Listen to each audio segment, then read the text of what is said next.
हम अध्ययन कर रहे हैं महान चित्रकार विंसेंट वैन गोग के बारे में। विंसेंट वैन गोग जो कि एक महान चित्रकारों में से उनकी गणना होती है और उन्हें उत्तर प्रभाववादी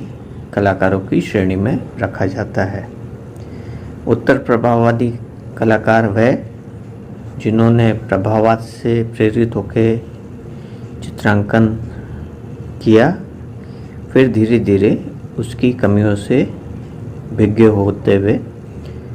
व्यक्तिगत मौलिक शैली का विकास किया।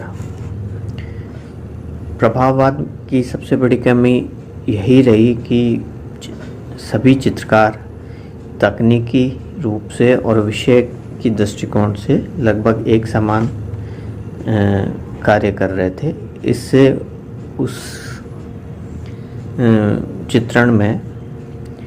मौलिकता खत्म होती जा रही थी और उसके साथ साथ विषय और आकार का महत्व भी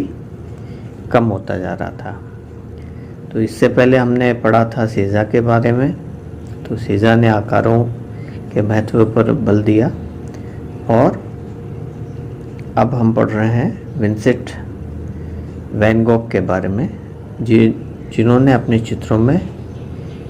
भावनाओं को अधिक महत्व दिया और भावनाओं के साथ साथ ही विषय भी महत्वपूर्ण हो जाता है। वह जिन भी व्यक्ति और वस्तुओं से जुड़ते थे उन्हें अपने चित्र विषय के रूप में चुनते थे और साथ ही साथ वह उसमें विषय और भावनाओं के अनुरूप रंगों का भी प्रयोग करते थे। बड़े ही भावुक किस्म के व्यक्ति थे और जीवन भर दुखी रहे और मानसिक संताप में रहे, विषिप्तता की स्थिति में आ गए, अस्पताल में भी भर्ती करना पड़ा था इनको, परंतु चित्रण से हमेशा जुड़े रहे और दुखी इसी बात को लेकर होते थे कि मैं जब वह अस्पताल में रहते थे और मानसिक विषिप्तता की स्थिति में रहते थे तो उनमें सबसे बड़ा दुख ये रहता था कि वो कला नहीं कर पा रहे, चित्रकला नहीं कर पा रहे। और शुरुआत इनकी जो हुई वो डच काल जिसे हम कह सकते हैं 1880 से 86 तक का समय, जिसमें इन्होंने बोरीनाच की खान में जब वह धर्मोपदेशक के रूप में वहाँ गए और वहाँ के श्रमिकों को, मजदूरों को, कृषकों को देखा और उनकी विपन्न अवस्था को देखा, उनकी गरीबी को देखा, उनके जीवन की कठिनाइयों को देखा, तो उन्होंने उनसे जुड़कर उनका चित्रण किया विषय के रूप में। इसमें सोरो नामक एक चित्र महत्वपूर्ण है जो कि सियन नामक एक महिला का चित्र था और वह वेश्यावृत्ति से जुड़ी हुई थी और गर्भवती थी। उससे भावनात्मक रूप से जुड़ गए और उसको उसके चित्रित किया, जिसमें वह अपने मुंह को अपने घुटनों के बीच छिपाए हुए दुखी अवस्था में, बड़ा ही भाव प्रधान ये चित्र है, ड्राइंग है बेसिकली। और उसके अलावा द पोटैटो ईटर्स, आलू भक्षी नाम से प्रचलित हिंदी में ये चित्र, जिसमें उन्होंने कृषकों को अपने घर में एक लालटेन के प्रकाश में आलू का भोजन करते हुए चित्रित किया है। और इस समय उनकी जो रंग योजना थी वे काले और भूरे, हरे रंगों का प्रयोग इसमें उन्होंने अधिक किया। और इस चित्र के बारे में उन्होंने ये भी कहा कि मेरे चित्र से खुशबू आने के स्थान पर या उसको चिकना और सुंदर बनाने के स्थान पर अगर इसमें से गोबर और मिट्टी की गंध आती है तो वह ज़्यादा उपयुक्त होगा, क्योंकि वह उस चित्र में उनकी विपन्नता, उनके दरिद्रता, उनके दुख को दिखाना चाहते थे, ना कि चित्र को सुंदर बनाकर उसमें उसको मात्र क्रय की दृष्टि से महत्वपूर्ण बनाना चाहते थे। तो इस प्रकार से इनका जो प्रारंभिक काल है वो डच काल के रूप में जानते हैं। और इसके अलावा बाद फिर वह पेरिस आए और पेरिस में इन्होंने आंटवर्प की एक कला संस्था में कुछ समय कला शिक्षा ग्रहण की और कुछ 2-3 महीने पश्चात वह पेरिस की कॉर्मा की चित्रशाला में अभ्यास हेतु चले गए। उन्होंने अपना जीवन कला के लिए समर्पित कर दिया था, परंतु जो व्यावहारिकता होती है वह उनके अंदर नहीं थी। जीवन की व्यावहारिकता, दुनियादारी जिसको कहते हैं, वह उनमें नहीं थी। फलस्वरूप उन्हें बड़ी कठिनाइयों का, दुख का, तकलीफ़ों का सामना करना पड़ा, आर्थिक रूप से भी और भावनात्मक रूप से भी। पेरिस के उनके जो प्रभाववादी चित्रकार उस समय जो कार्य कर रहे थे उनके संपर्क में आए और उनके संपर्क में आने का एक महत्वपूर्ण जो प्रभाव पड़ा वह यह पड़ा कि प्रभाववादी चित्रकार विशुद्ध रंगों का प्रयोग करते थे अपने चित्रण में। रंगों का महत्व उनको समझ में आया